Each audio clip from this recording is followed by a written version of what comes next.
पुस्तकका कतिपय विषयहरूको बारेमा सहमति नहुन सक्ला र म सहमत छैन पनि, तर यसका बावजुद पनि यति मेहनत गरेर जाँगर गरेर यो लेख्नु पनि जाँगर गर्नु हो, जाँगरको साथसाथमा मेहनत गर्नु पनि हो र गहन चिन्तन मनन गर्नु पनि हो, इतिहासको धेरै संस्मरण गर्नु पनि हो र यो सबैलाई लिपिबद्ध गर्नु पनि हो। यो सजिलो काम होइन र उहाँले यो उमेरमा 83 वर्षको यो उमेरमा यो पुस्तक प्रकाशित गरेर लेखेर नयाँ पुस्ताका लागि एउटा सामग्री उपलब्ध गराउनु भएको छ। उहाँलाई म यसको निम्ति विशेष धन्यवाद दिन चाहन्छु। हाम्रो इन्द्रजीको कुरासँग सहमत पनि छु म। 3टा पुस्तक निकालिदिए पनि हुन्थ्यो। मार्क्सवाद सम्बन्धी पहिलो, नेपालको विश्वको कम्युनिस्ट आन्दोलन सम्बन्धी दोस्रो, नेपालको कम्युनिस्ट आन्दोलन सम्बन्धी तेस्रो, 3टा च्याप्टरमा बाँडिदिए पनि हुन्छ। र मार्क्सवादको जेनरल, विश्वको समाजवादी मुलुक र कम्युनिस्ट आन्दोलनको दोस्रो र नेपालको कम्युनिस्ट आन्दोलनको तेस्रो। तर एउटै ठाउँमा हुँदाखेरि हामीलाई फाइदा पनि छ। एउटै पुस्तक अध्ययन गर्नका लागि, पढ्नका लागि, अलि विश्लेषण गरेर बुझ्नका लागि, विश्लेषणात्मक चेत राखेर अध्ययन गर्नका लागि हामीले नयाँ पुस्तालाई प्रेरित पनि गर्नुपर्दछ। र मैले यो केही किताबहरू हाम्रै पार्टीको निम्ति पनि, विभिन्न नेता र कार्यकर्ताको निम्ति पनि दिनुपर्छ भन्ने मलाई लागेको छ र मैले भनिसकेको छु, बुक गरिसकेको छु मैले। र मैले विभिन्न ठाउँमा सन्दर्भको रूपमा चर्चा पनि गरेको छु कि यति मेहनत गरेर सम्भवतः कसैले पुस्तक लेखेका थिएनन्। विभिन्न अलग अलग विषयहरूमा पुस्तकहरू लेखिएको छ। नेपालको कम्युनिस्ट आन्दोलनका विभिन्न कार्यक्रमसित जोडिएका कुराहरू, नीतिसँग जोडिएका कुराहरू, रणनीतिसँग जोडिएका कुराहरू, पार्टीको दस्तावेज तयार गर्ने कुरासँग जोडिएका कुराहरू, यी सबै कुराहरूको सन्दर्भमा होला। तर एउटै पुस्तकमा यी 3टै पक्षहरू, मार्क्सवादको इतिहासदेखि लिएर यसको विकास क्रमको बारेमा, विश्व कम्युनिस्ट आन्दोलनको उत्थानदेखि लिएर त्यसले भोग्नु परेको अनेक भनौँ चुनौतीहरूको बारेमा र नेपाल कम्युनिस्ट आन्दोलनले पार गरेको उतार र चढावको यी सबै श्रृङ्खलाहरूको बारेमा कतिपय कुराहरूसँग सहमत नहुँदा हुँदै पनि यो धेरै प्रशंसनीय प्रयास हो। म धेरै धेरै उहाँलाई बधाई दिन चाहन्छु र आगामी दिनमा पनि अझै पनि उहाँले यो उमेरमा पनि बसेर अरू पनि सामग्रीहरू तयार गर्नुभयो राम्रै पनि हुन्छ, सकिँदो पनि रहेछ। मेरै बुवा त 100 वर्षको उमेरसम्म लेखिरहनुहुन्थ्यो, पढिरहनुहुन्थ्यो। हामी सकौँला नसकौँला, तपाईँले सक्नुहोस्। धेरै धेरै शुभकामना छ। वास्तवमा कम्युनिस्ट आन्दोलनको बारेमा चर्चा गर्दाखेरि धेरै कुरामा बहस गर्न सकिन्छ। नेपालको सन्दर्भमा चर्चा गर्दाखेरि पनि धेरै बहस गर्न सकिन्छ। समाजवादको उद्देश्यलाई अगाडि सारेर या भनौँ राजनीतिको उद्देश्यलाई अगाडि सारेर पनि बहस गर्न सकिन्छ। राजनीतिको उद्देश्य के हो, राजनीतिक पार्टीहरूको उद्देश्य के हो, नेताहरूको कर्तव्य के हो, मुलुक कसरी सञ्चालन गर्ने हो, मुलुकले कस्तो बाटो समाउनु पर्ने हो, संसारका विभिन्न मुलुकहरूले किन कसरी प्रगति गर्न सके र हाम्रो देशले किन र के कारणले गर्दाखेरि अपेक्षित प्रगति गर्न सक्न सकेको छैन, यसको के होला कारणहरू, यसमा गम्भीर विवेचनाको आवश्यकता छ, गम्भीर विश्लेषणको आवश्यकता छ। संसारका विभिन्न देशका अनुभवको बारेमा धेरै धेरै पुस्तकहरू लेखिएका छन्। हाम्रो देशको सन्दर्भमा पनि कतिपय रचनाहरू हामी पाउँदछौँ, तर ती रचनाहरूलाई अझै राम्रो ढङ्गले विवेचना गर्दै गहिरो समीक्षाको आवश्यकता छ। किनभने आन्दोलनका विभिन्न लक्ष्यहरू रहेका छन्। आन्दोलनका केही लक्ष्यहरू नेपालमा हासिल भएको छ। राणा तन्त्रकोलाई चुनौती दिएर त्यसलाई पराजित गर्ने काम नेपालकै राजनीतिक दलहरूले, नेपालकै राजनीतिक नेताहरूले गरेका छन्। हाम्रै देशका नेताहरूले विदेशीहरूलाई चुनौती दिएका छन्, नेपालमा आधिपत्य जमाउन दिएनन्, नेपाललाई स्वतन्त्र र स्वाभिमानी मुलुकको रूपमा कायम गर्ने काममा भूमिका खेलेका छन्। त्यस्ता व्यक्तित्वहरूका साथसाथै राजनीतिक दलहरूले पनि भूमिका खेले र खेलेर राणातन्त्रलाई र निरङ्कुश शासनलाई उखेलेर फालेका हुन्।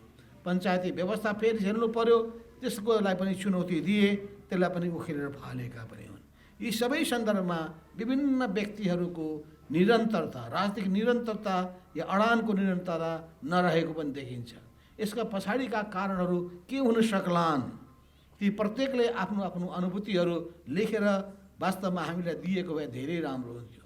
मैले धेरै सन्दर्भमा हाम्रो शैलेन्द्र कुमार उपाध्यायजीसँग कुरा गरेका थिएँ र मैले अरू विभिन्न नेताहरूलाई भन्ने गरेको छु, तपाईँहरूको आफ्ना अनुभूतिहरू के छन्, तपाईँहरूको आफ्ना संस्मरणहरू के छन्, विभिन्न नेताहरूको बारेमा, राजनीतिक घटनाक्रमहरूको बारेमा तपाईँहरूले कसरी हेर्नु भएको छ, त्यो तपाईँहरूको हेराइ बुझाइ आइदियो भने अनि हामीले पनि त्यसले एउटा जानकारी, पहिलो कुरा। दोस्रो, विश्लेषण गर्न मद्दत, दोस्रो कुरा। र हाम्रो सोचको धारालाई पनि फराकिलो बनाउनको लागि मद्दत पुग्ने, यो तेस्रो कुरा पनि हुन सक्ने थियो। यस अर्थमा वास्तवमा यस्ता पुस्तकहरू, संस्मरणात्मक पुस्तकको अभाव छ। म संस्मरणात्मक पुस्तक पनि आफ्नो आत्मजीवनीसँग जोडिएको, संस्मरणसँग जोडिएको पनि पुस्तक तयार गर्नुभयो भने राम्रो हुन्थ्यो। मैले विष्णुबहादुर मानन्दजीलाई पनि भनेको थिएँ, तपाईँलाई थाहा छ होला, म रौतहट जिल्लाकोमा जन्मेको व्यक्ति हुँ। मेरो घरको ठिक सामुन्नेमा विष्णुबहादुर मानन्दजीको घर छ। मानन्दर परिवार, हाम्रो परिवार र मारवाडी परिवार र त्यसपछि राणा परिवार, चार परिवारको त्यो जिल्लामा मूल भूमिका रहने गरेको छ। त त्यसमध्ये विष्णुबहादुर मानन्दजीको सिङ्गो त्यो मानन्दर खलक, त्यहीँ वरिपरि, हाम्रो घरको वरिपरि विष्णुबहादुरजी अगाडि। तर विष्णुबहादुरजी अगाडि हुँदाहुँदै पनि त्यो विचारमा म आकर्षित हुन सकिनँ। एक त म आकर्षित भएँ पुष्पलालबाट, पुष्पलालको विचारबाट। र पुष्पलाल तपाईँलाई थाहा छ 2006 सालमा कम्युनिस्ट पार्टीको स्थापना गर्ने व्यक्ति हुनुहुन्थ्यो, त्यसको पहिलो महासचिव हुनुहुन्थ्यो। र त्यतिखेरको सन्दर्भमा अगाडि बढ्दै जाने क्रममा अनि केशरजङ रायमाझी र अर्को धार दोस्रो महाधिवेशनपछि देखा पर्न थाल्यो हो। यी सबै कुराहरूको सन्दर्भमा नेपाल, हाम्रो रौतहट जिल्ला त कस्तो जिल्ला पर्यो भन्दाखेरि एकातर्फ रायमाझी धार या मानन्दर धारको रूपमा अगाडि बढ्यो, अर्को पुष्पलाल धार पनि त्यहीँ अगाडि बढ्यो, तुलसीलालजीको पनि त्यही किसान सङ्गठनको हेडक्वार्टर त्यही रौतहट जिल्ला इनरवारी गाउँ, त्यो घर अझै पनि विद्यमान छँदैछ, उहाँको पनि धार अगाडि बढ्यो। चौथो, हामीले सुरु गरेको अर्को क्रान्तिकारी धार, जसलाई कोके धार पछाडि भनियो, माले धार भनियो, एमाले धार भनियो, माले एमाले हुँदै हुँदै अब एकीकृत समाजवादीको धारको रूपमा अगाडि बढिरहेछ। भनेपछि कम्युनिस्ट आन्दोलनका विभिन्न धारहरूका साथसाथै फेरि नेपाली कङ्ग्रेसले पनि त्यही ढङ्गले त्यहाँ सङ्गठन र बैरगनिया सम्मेलन, तपाईँलाई थाहा छ नेपाली कङ्ग्रेसले गरेको पनि हाम्रै गौरको पारिपट्टिको बजारमा त्यहाँ बैरगनिया सम्मेलन भएको थियो। त बैरगनिया सम्मेलन भएको र नेपाली कङ्ग्रेसका त्यहाँ नेताहरूले पनि महत्त्वपूर्ण भूमिका निर्वाह गरेका र कम्युनिस्ट पार्टी र काङ्ग्रेस पार्टी दुईटैका नेताहरूको बिचमा राम्रै सम्बन्ध र सहकार्य हुने गरेको पनि थियो। अब वास्तवमा कम्युनिस्ट आन्दोलनको र नेपालको राजनीतिको विवेचना गर्दाखेरि पुष्पलालले सही कुरा सुरुदेखि भन्नुभएको थियो कि नेपालमा यदि काङ्ग्रेस र कम्युनिस्ट दुईवटा महत्त्वपूर्ण शक्तिहरू, वामपन्थी शक्ति र लोकतान्त्रिक शक्तिहरू मिलेनन् भने यिनीहरू सफल हुन सक्दैनन्। उहाँको भनाइ सही साबित भयो। तर कतिपय नेपाली कङ्ग्रेसका नेताहरूले नै त्यो कुरालाई बुझ्न सक्नु भएन। तर पछिल्लो कालमा जब गणेशमानजी, कृष्णप्रसाद भट्टराईजी अनि गिरिजाप्रसाद कोइराला यी नेताहरूले कुरालाई बुझिसकेपछि अनि काङ्ग्रेस र कम्युनिस्टको बिचमा सहकार्यको सिलसिला सुरु भयो। सहकार्यको सिलसिला सुरु भइसकेपछि एकदम छोटो समयमा हामीले पञ्चायती व्यवस्थालाई ढाल्यौँ र त्यसपछि बहुदलीय व्यवस्थाको स्थापना गऱ्यौँ र बहुदलीय व्यवस्थालाई अघि बढाउँदै लिएर जाने क्रममा, प्रतिस्पर्धाको राजनीतिमा भाग लिँदै जाने क्रममा स्थिति कहाँ पुग्यो भन्दाखेरि पछिल्लो राजामा महत्त्वाकांक्षा पलाएर गइसकेपछि सत्ता आफ्नो हातमा लिने र त्यसपछि बहुदलीय व्यवस्थाका मर्ममाथि नै आघात गरेर अर्को सत्ता, निरङ्कुश सत्ता हाबी हुन खोज्यो र त्यसलाई पनि पराजित गर्नका लागि फेरि यो दुईवटा शक्तिले, मूलतः यो दुईवटा शक्ति एकताबद्ध हुनु पर्यो।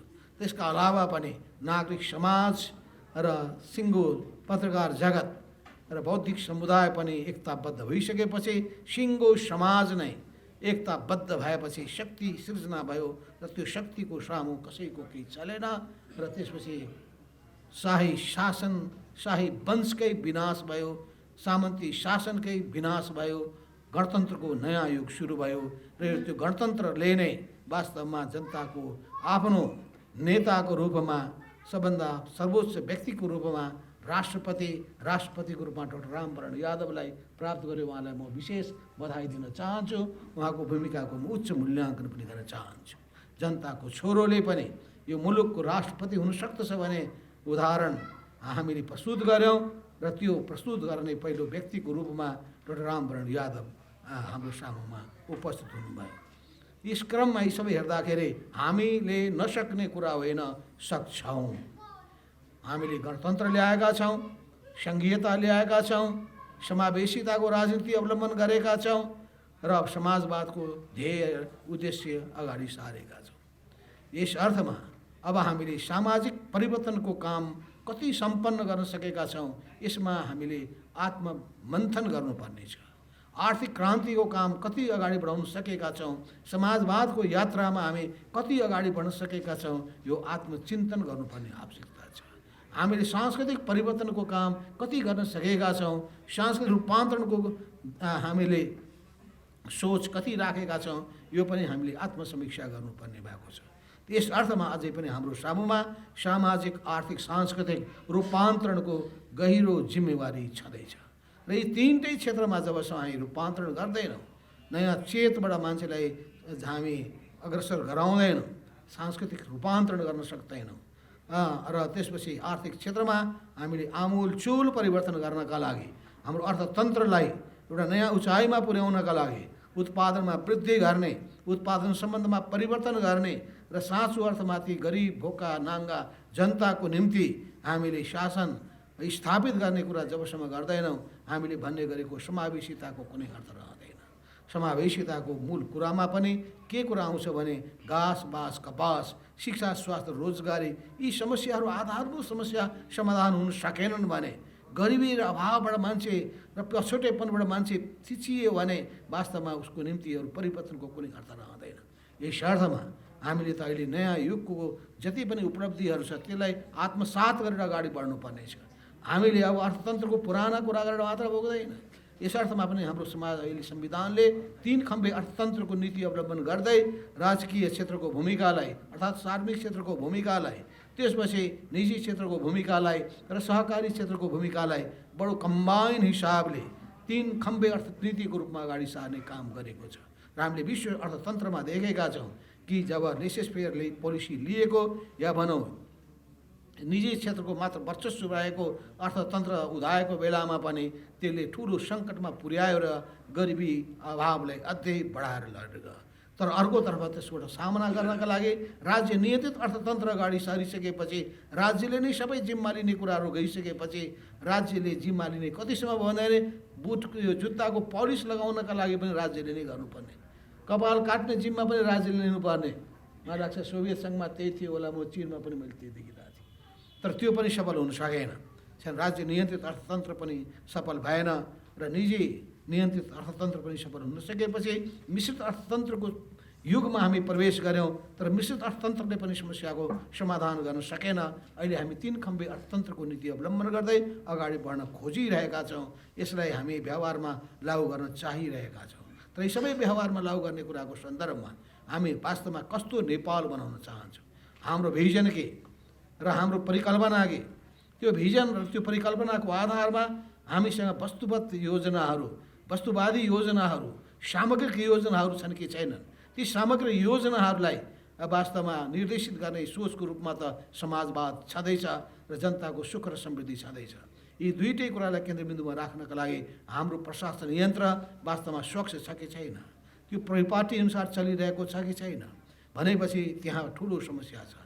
समस्या कहाँ देख्दछु भने व्यक्तिको भ्रष्टीकरणमा, व्यक्तिमा व्यक्तिवादी प्रवृत्ति हुर्किएको स्थितिमा र त्यो व्यक्तिवादी प्रवृत्ति सत्तामा पुग्ने र सत्ताको मात्तिने यो प्रवृत्ति र त्यसपछि सत्ताको दुरुपयोग गर्ने यो प्रवृत्ति यो समाप्त नभएसम्म र सबै थोक विधिबाट चल्ने, देश संविधानबाट चल्ने, पार्टी विधानबाट चल्ने यो स्थितिलाई कडाइका साथ पालन गरिएन भने त्यसपछि त्यस्तै निरङ्कुश शासकहरू हामी पाउनेछौँ, निरङ्कुश नेताहरू, अधिनायकवादी नेताहरू हामी पाउनेछौँ। यी सबैबाट मुक्त हुनका लागि जनतामा जागरुकता चाहिन्छ, दलहरूमा जागरुकता चाहिन्छ, विद्रोही चेत चाहिन्छ। त्यो विद्रोही चेत र भावनाका साथ विगतका सबै कुराको समीक्षा गर्दै कसरी हामीले हाम्रो देशको विकासको कुन कुन क्षेत्रमा कति महत्त्व दिनुपर्ने हो, हामीले हाम्रो अर्थको विनियोजन कसरी गर्ने हो, के गर्दाखेरि चाहिँ अधिकतम लाभ प्राप्त गर्न सक्दछौँ, हामी कस्ट र बेनिफिटको एनालिसिस कसरी गरिरहेका छौँ, यी सबै कुराको निम्ति संसारका विभिन्न देशका अनुभवहरू के छन्, यी सबैको समीक्षा गर्नुपर्ने पाटो अलग छ। यसमा छुट्टै होला अहिलेको सन्दर्भ बनेको हाम्रो कमरेड चन्द्रदेव जोशीले जुन पुस्तक लेख्नु भएको छ, यो पुस्तकले पनि विचार मन्थन गर्नको लागि हामीलाई त्यसले घसघस्याएको छ, हामीलाई उत्प्रेरित गरेको छ र यसरी सबैलाई उत्प्रेरित गर्न सकोस्, आफ्नो कर्तव्यप्रति सबैलाई सजग बनाउन सकोस्, देश जनता र समाजप्रतिको जिम्मेवारी बोधको भावनाका साथ अघि बढ्न सबैलाई उत्प्रेरित गरोस्। यो पुस्तक तयार गर्नुभएकोमा, लेख्नुभएकोमा धेरै धेरै बधाई, धेरै धेरै शुभकामना दिँदै म आफ्नो भनाइ यहीँ टुङ्ग्याउँछु र बिदा हुन चाहन्छु। हस्त नमस्कार।